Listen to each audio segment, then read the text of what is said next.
It was supposed to be a quiet night. 2 men, a slow-moving river, a worn-down pier tucked away beneath a Mississippi sky. They cast their lines, they joked about work. The sun dipped below the treetops. And then, a buzz. A light so blinding it turned the dark water electric blue. And before they could scream, they were no longer standing on the banks of the Pascagoula River. They were floating. Lifted by clawed, gray-skinned beings with slits for mouths and pinchers for hands. Taken aboard a silent football-shaped craft, paralyzed, examined by a mechanical eye. And just as quickly as it began, they were dropped back into the mud, trembling, hollowed, changed. This isn't the beginning of a science fiction novel. It's the real-life account of Calvin Parker and Charles Hickson, 2 men whose terrifying story from 1973 would become one of the most credible, controversial, and chilling alien abduction cases in American history. I'm Casey, and this is Hauntings and Happenings. Tonight, we go back to that October evening to sift through the evidence, the terror, and the legacy of what really happened in Pascagoula, Mississippi.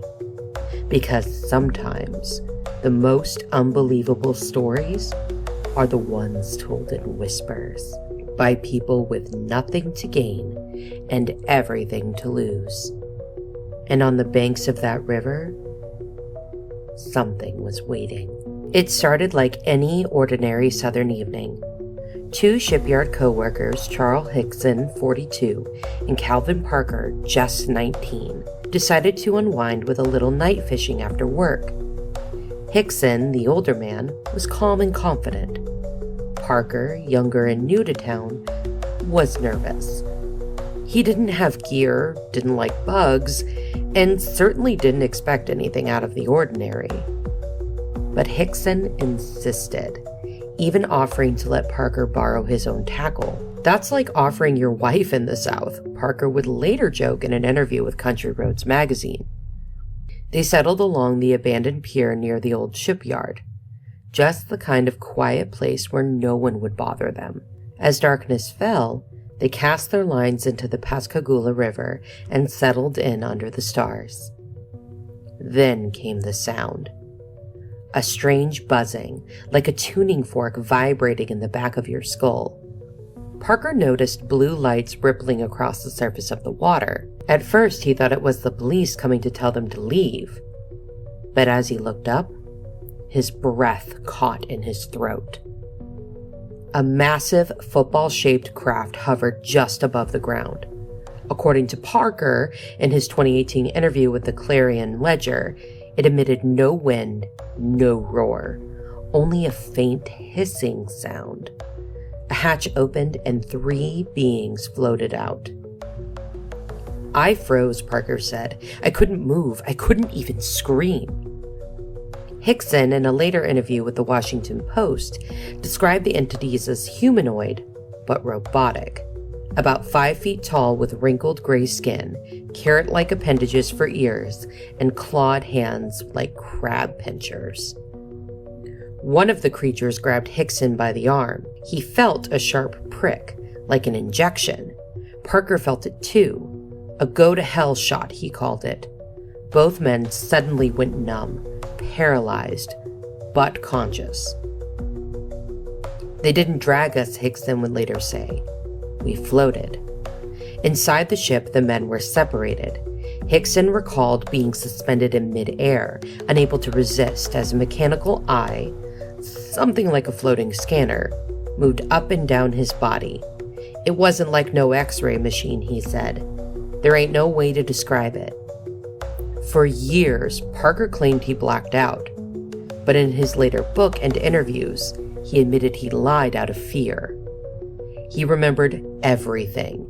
He was placed on a cold glass-like table, scanned by a floating cube, and approached by a second entity, more human-like, possibly female in form. He said the being communicated with him, but not through speech, but telepathically. "Don't be afraid," it said. And just like that, it was over. The next thing they knew, they were standing once again on the riverbank. The craft was gone. Hickson collapsed. Parker stood with his arms raised to the sky, screaming as if trying to make sense of a world that had just broken open. "I knew my life would never be the same," Parker told the Sun-Herald years later. And he was right. After the alleged abduction, Charles Hickson and Calvin Parker didn't go home. They didn't go to the bar. They went straight to Jackson County Sheriff's Department. Sheriff Fred Diamond and Captain Glenn Ryder met the men that night. Hickson was trembling. Parker was pale and quiet, barely holding it together. In Gulf Live's report, Ryder remembered Parker looking like he was about to fall apart. The officers suspected a hoax, or, at the very least, drunken nonsense. But to be sure, they tried a trick. They placed the two men alone in a room. What Hickson and Parker didn't know was that a hidden tape recorder had been left running. Ryder expected to hear them laugh, plan out their story, maybe even say, "We fooled that dumb cop." But what the tape captured was terror. "They'll come back and get us," Parker said, his voice cracking. "I've been through enough hell on this earth," Hickson muttered, "and now I've got to go through something like this." Parker, barely coherent, whispered, "I just wanted to cry. I can't stand this. I'm damn near crazy." Listening to that recording decades later, Parker would say it choked him up and made him realize just how deep the fear had gone. The next morning, the media firestorm ignited. TV crews, tabloid reporters, UFO researchers, hundreds of people swarmed the shipyard, forcing the company to give both men time off. In his interview with Country Roads magazine, Parker said that when they returned to work, there were over 200 reporters waiting. And that was just the beginning. Within 36 hours, renowned astronomers Dr. J. Allen Hynek and Dr. James Harder flew into Mississippi. Hynek, formerly with the U.S. Air Force's Project Blue Book, personally interviewed both men and later held a press conference. "These men are not crackpots," Hynek said. "They've had a terrifying, real experience." Dr. Harder went even further. "The fact that they are here on this planet is true beyond a reasonable doubt." Both Hickson and Parker underwent hypnosis. Both stood by their stories. And Hickson even agreed to a polygraph test, which he passed. Despite this, the military kept its distance. When Sheriff Diamond contacted NASA and the U.S. Air Force, both agencies declined to investigate. The emotional toll was immense. Hickson went to share his story publicly, writing a book, appearing on national TV, and becoming a de facto spokesperson for the incident. He reported multiple additional encounters in the following year. Parker, however, retreated. The press hunted him. He lost jobs, he left town. Eventually, he stopped using his real name and moved from place to place to avoid the story that wouldn't die. In his own words to NBC News, "This is something I really didn't want to happen." In 2018, 45 years later, he finally wrote his own book, breaking the decades of silence. And with that, the story reemerged, stronger and stranger than ever. For decades, Calvin Parker stayed silent. While Calvin Hickson took to talk shows and interviews, Parker disappeared, first from the public eye, then from Pascagoula altogether. According to an interview Parker gave to Country Roads magazine, he left town just weeks after the abduction, got married, and took jobs in the oil fields. Whenever someone recognized him, he'd quit and move on.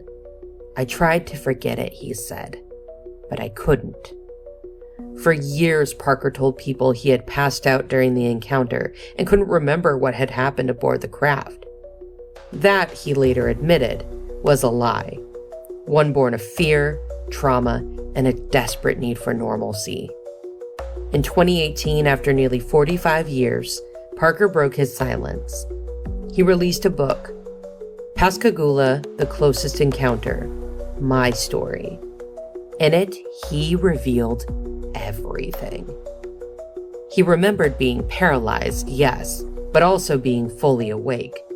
He described being taken into a glowing chamber, laid out on a cold glass-like table, and examined by a small cube-shaped object that floated around his body, clicking and scanning. But that wasn't all. Parker described seeing two types of beings aboard the craft. The first were robotic, crab-clawed creatures who had grabbed him at the riverbank.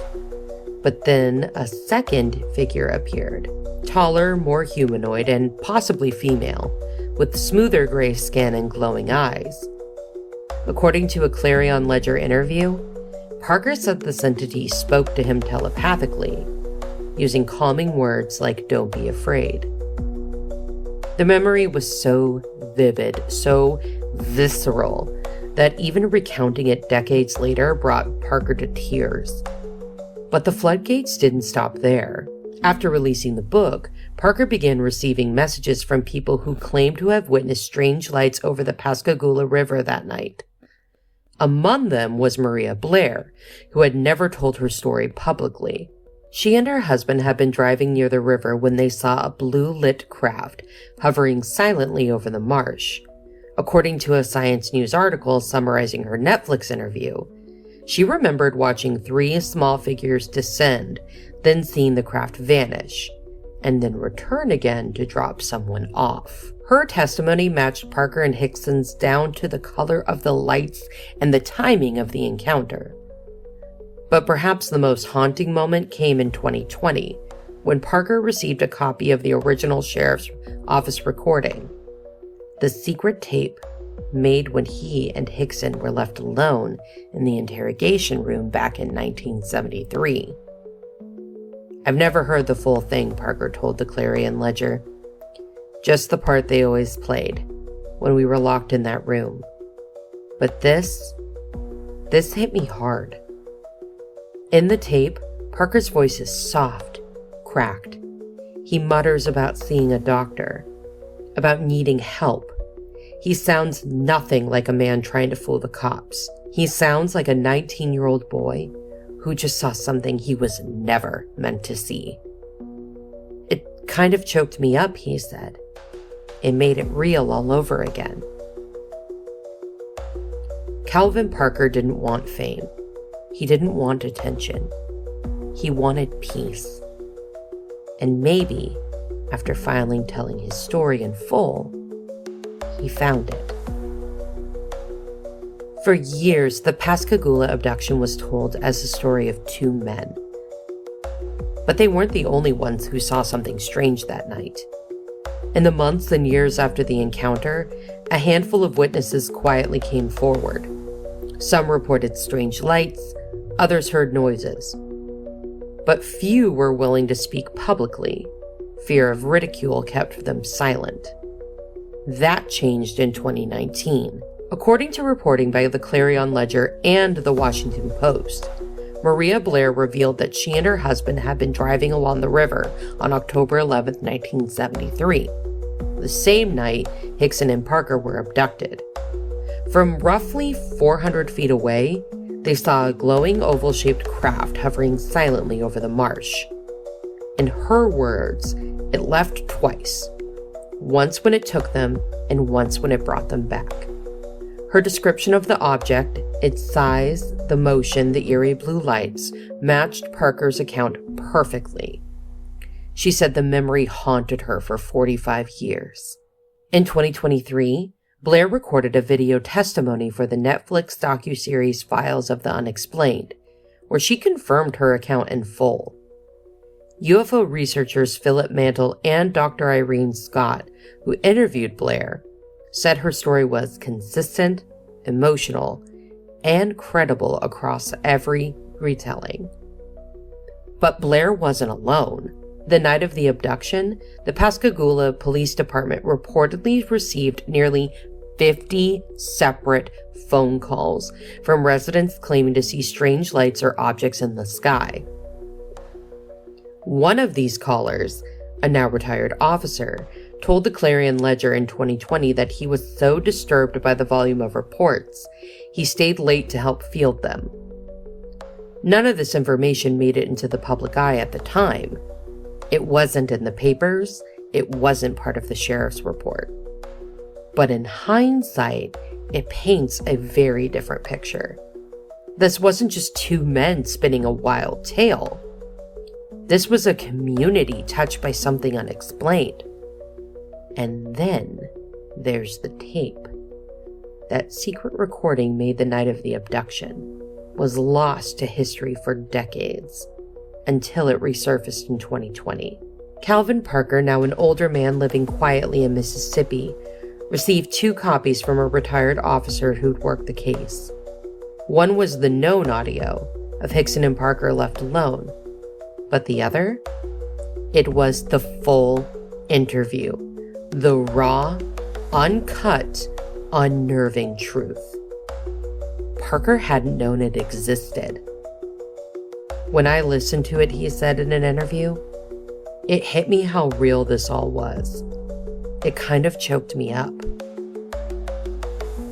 His voice on the tape was soft, broken.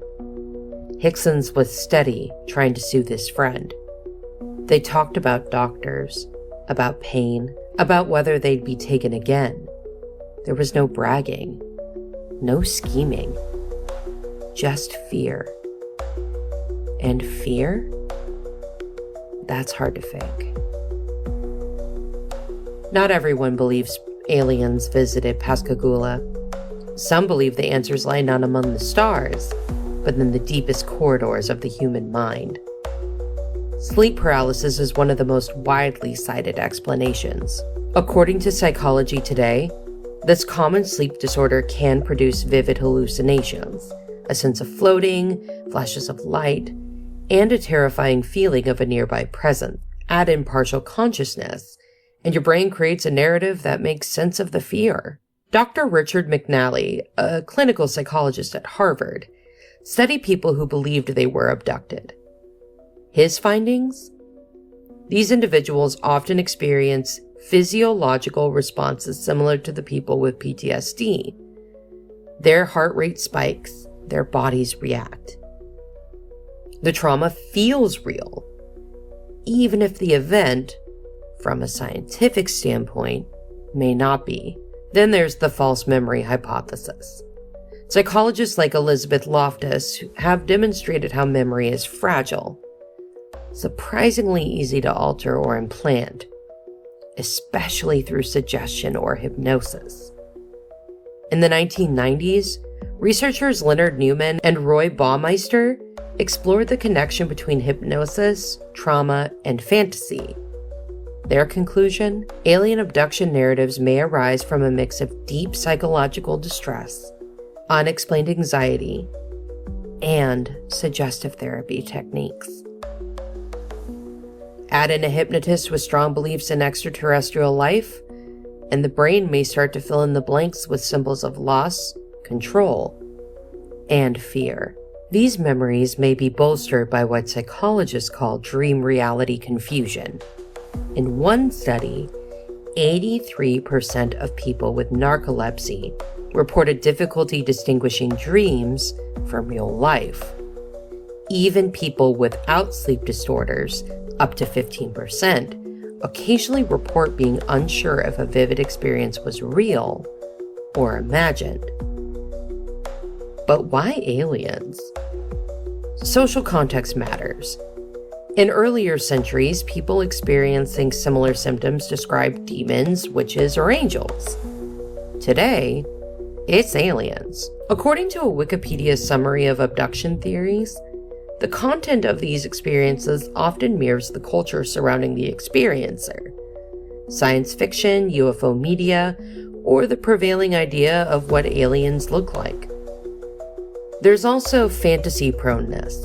a personality trait linked to people who get deeply absorbed in daydreams, spiritual beliefs, and altered states of consciousness. These individuals are highly suggestible, under hypnosis, and may genuinely believe what their imaginations produce. In one of the more controversial theories, Newman and Baumeister even suggested that some abduction accounts may resemble masochistic fantasy structures, involving pain, restraint, humiliation, and helplessness. They argued that these experiences, whether consciously fantasized or not, present a kind of escape from the pressure of modern life. But here's where the Pascagoula case resists simple categorization. Neither Hickson nor Parker had any prior interest in aliens. Parker especially didn't seek attention or publicity. He lied, even to his own family, about what he remembered. If this was fantasy, why did it haunt him into hiding for decades? And why does the secret sheriff's tape recorded before any hypnosis or media frenzy capture two men gripped by raw terror? Maybe, as Dr. John Mack of Harvard once said, the phenomenon forces us to re-examine the boundaries between the real and the unreal. Maybe our categories aren't big enough yet. Or maybe there's more out there than we're willing to admit. The Pascagoula abduction wasn't the first UFO story to shake the nation, and it wouldn't be the last.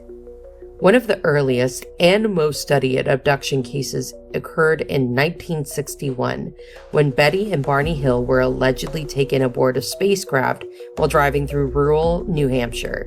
In an article for Big Think, author Chris French recounts how the Hills reported lost time, vivid dreams, and unusual bodily reactions.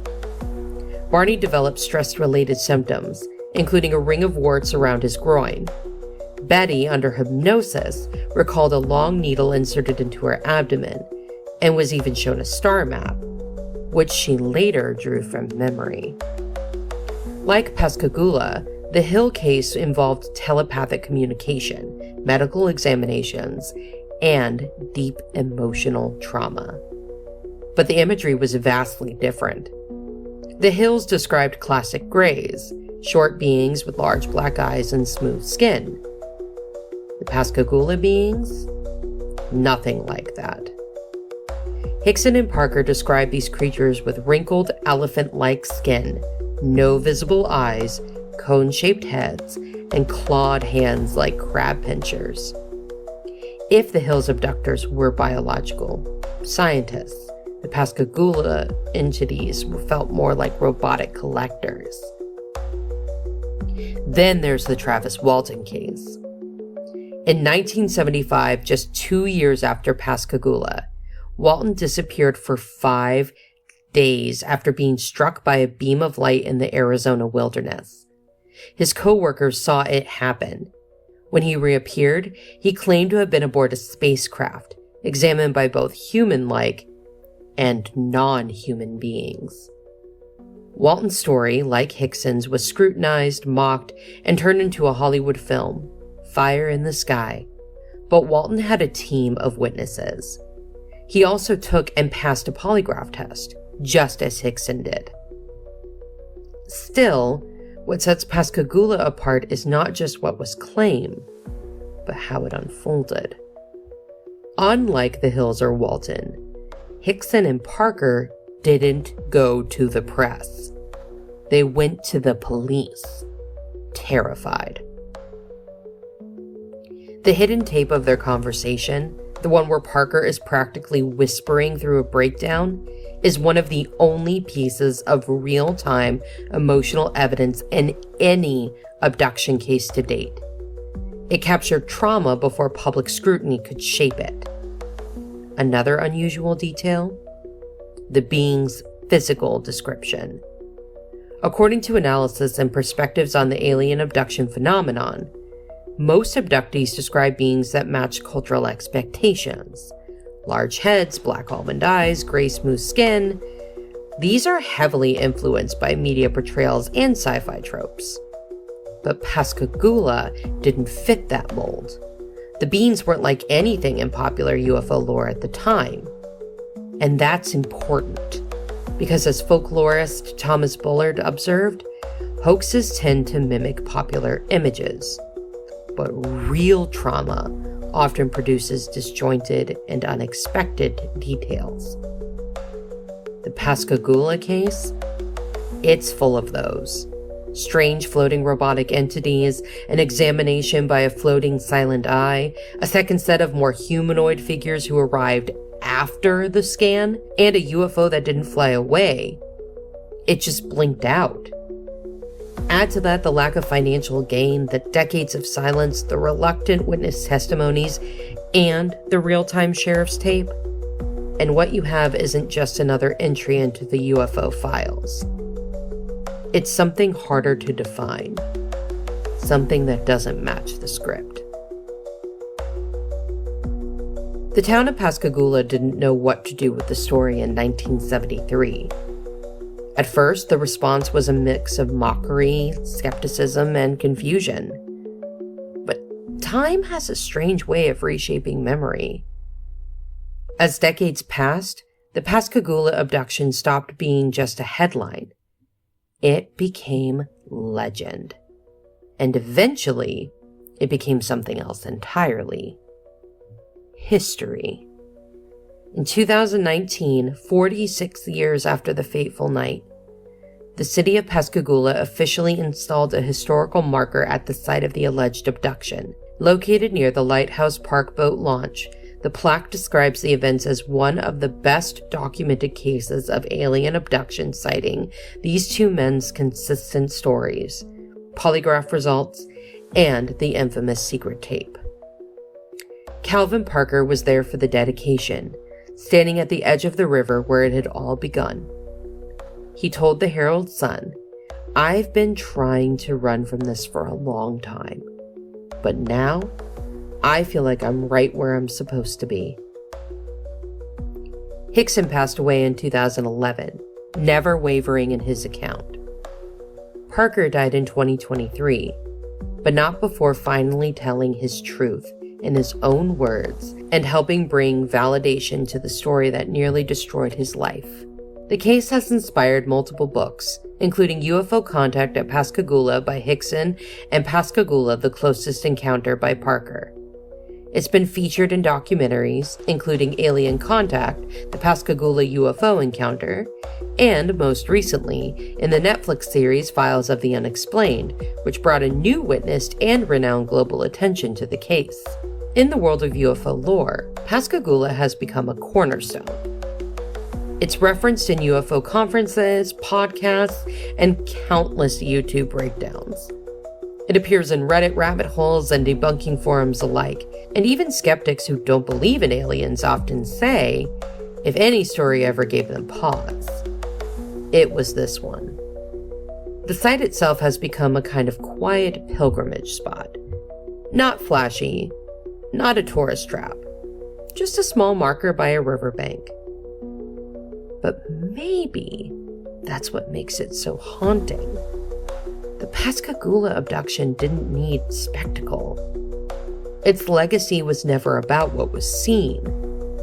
It was about how it felt. And that still echoes. As stated before, Charles Hickson died in 2011, holding to his story until the very end. Through ridicule, press tours, and the shifting tides of belief, he never changed a word. Calvin Parker died in 2023, after decades of silence, isolation, and quiet suffering. But in his final years of life, he chose to step forward, not for fame, not for fortune, but for closure. In doing so, he gave voice to the trauma he'd carried since he was 19. And finally, he found peace. So what really happened on the banks of the Pascagoula River? Was it a genuine alien encounter? A a shared dream or hallucination sparked by stress, fear, or environmental factors, a buried trauma projected through the only language the mind could find? We may never know for certain. But some stories aren't defined by proof. They're defined by how deeply they mark those who lived through them. And whatever happened that night, whatever came out of the sky, whatever took two fishermen from the shore and left them hollowed on the riverbank, it was real. Because for Charles Hickson and Calvin Parker, it never really ended. Thank you for joining us on today's journey into the unknown. If you enjoyed this episode of Hauntings and Happenings, don't forget to subscribe, leave a review, and share it with fellow seekers of the strange. Got a story, theory, or a haunted hotspot you want us to explore? Reach out to us at our email, hauntingsandhappenings@gmail.com, and you might just hear it in a future episode. Remember, the world is full of mysteries waiting to be uncovered, and together, we'll keep searching. Until next time, stay curious, stay cautious, stay spooky, and of course, keep it weird.